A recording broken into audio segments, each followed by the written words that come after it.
This is the Cato Daily Podcast for Thursday, April 25th, 2019. I'm Caleb Brown. For all the bluster surrounding and, well, from this president, the degree to which he's aggrandized the chief executive is somewhat less than his recent predecessors.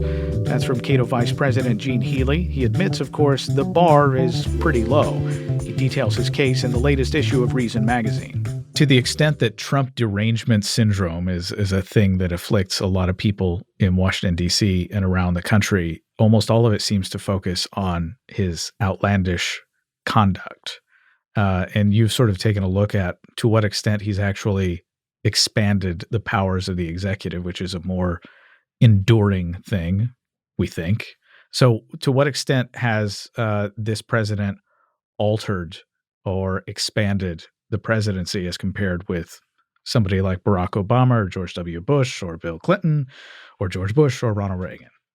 Well, in order to answer the question of how imperial a president Trump has been, you do have to try to separate the signal from the noise. And it's kind of difficult because there's so much noise, so much of it from the president himself. I mean, if nothing else, this has been an exhausting, distracting, five-alarm fire, his brand is crisis sort of presidency. And, I sat down to do this article for Reason. I wanted to take a look at, all right, if you tune all that out, what has he done with the vast powers of the presidency that he's inherited? And has he expanded those powers in meaningful ways? And it turns out if you can distract yourself from the day-to-day drinking from a fire hose of news that comes out of this presidency, this has been surprisingly kind of a low-energy presidency. Trump has certainly been made aggressive use of the powers that he inherited in January of 2017, but he's added very few new weapons to the presidential arsenal, and he might even become the first president since Jimmy Carter to actually leave the executive branch weaker than he found it, which is a good thing if, like me, you think the executive branch is far too strong already. And I could totally understand why this conclusion is counterintuitive. It took me a little time to get there because the fact is this just doesn't feel like a low energy presidency.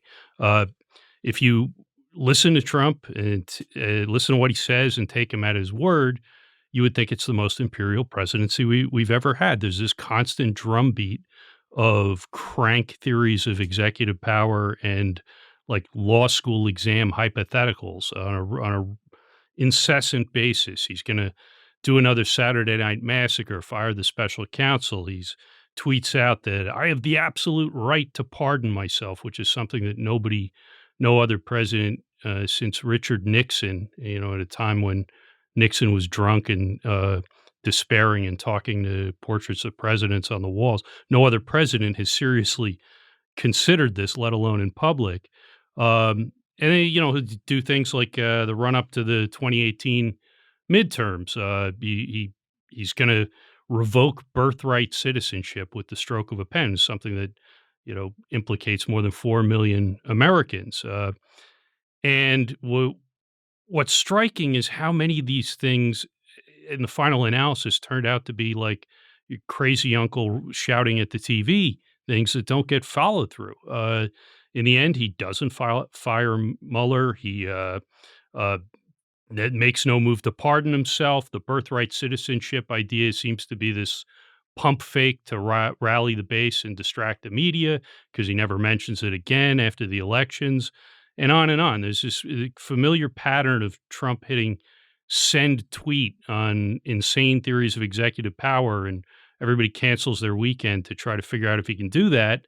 And it turns out you never had to take him literally or seriously. You are grading on a curve here. Absolutely.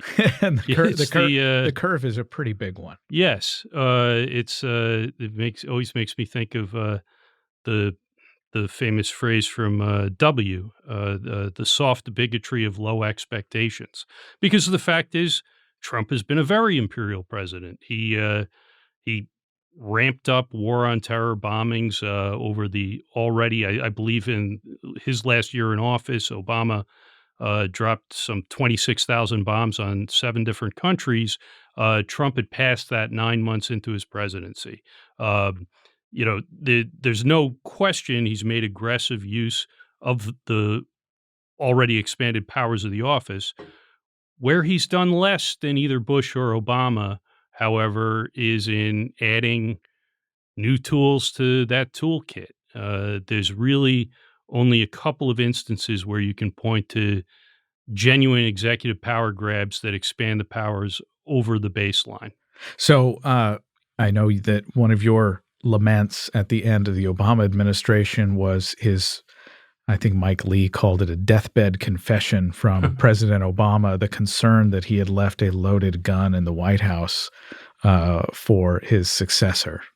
Sure, and he absolutely did. Obama, probably more than George W. Bush, is responsible for the expansion of the 2001 authorization of use for the use of military force, or AUMF, this resolution that Congress passed 3 days after 9/11, into this all-purpose fountain of authority for presidential war. And you know, Trump hit the ground running with that, and it's one of the reasons that uh,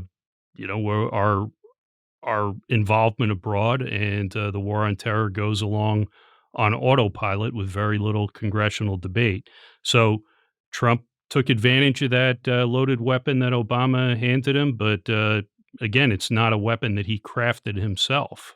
It's something that he inherited. Separating the signal from the noise, as you say, is the real challenge. But there has to have been somewhere that he has found opportunity to aggrandize the White House. Yeah, I think there are two what I'd call genuine executive power grabs, new areas where he's expanded the authority of the office. The first is the use of a national security rationale to impose steel tariffs, and the second, more familiar to all of us recently, is invoking national emergency powers to build his border wall project. Um, and the first one, the steel tariffs, this is one of the few areas where Trump has actually been quote unquote entrepreneurial in the use of executive power. He dusted off this.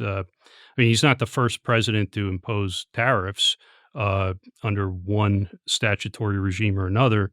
But what he did is he dusted off the provision of a Kennedy era law that allows the president to adjust imports upon a finding by the Commerce Secretary that current levels of whatever good threaten national security. And it's really written quite broadly.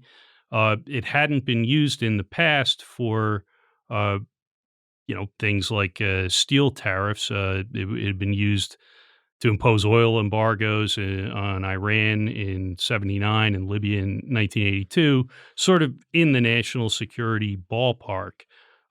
Here, he just he got a finding out of Wilbur Ross, his commerce secretary, that imported steel threatened American national security, threatened our ability to maintain our military, even though the Mattis's Pentagon was pretty equivocal about that. And this is really a potentially broad area if a president's willing to use it. In a challenge to the move in court, the judge asked the Justice Department lawyer, "Well, could the president just say that imported peanut butter is a national security threat and impose an embargo on peanut butter?" And the DOJ lawyer really didn't give a straight answer to that question. So, extremely broad statutory power that he's made use of. The other one, of course, is a national emergency declaration. And what's new here is not the national emergency declaration. We've got 30 going on right now, dating back to the hostage crisis with Iran in 1979. But what is new is declaring a national emergency to tap several $billions to fund a pet project that Congress would not appropriate money for in the first place. And that is new, and it's pretty brazen. And, what impact it's going to have is going to depend a lot on what happens in the courts. Trump has this weird way of sticking his foot in his mouth and shooting himself in the foot by admitting that what he's doing is pretextual. He actually said when he was about to sign the paperwork for the emergency declaration that I didn't need to do this. I just wanted to do it much faster. And if the courts, take judicial notice of that sort of thing, they may end up actually restricting presidential emergency powers to some extent. Gene Healy is a vice president at the Cato Institute and author of The Cult of the Presidency. Subscribe to the Cato Daily Podcast wherever you get your podcasts and follow us on Twitter @Cato Podcast.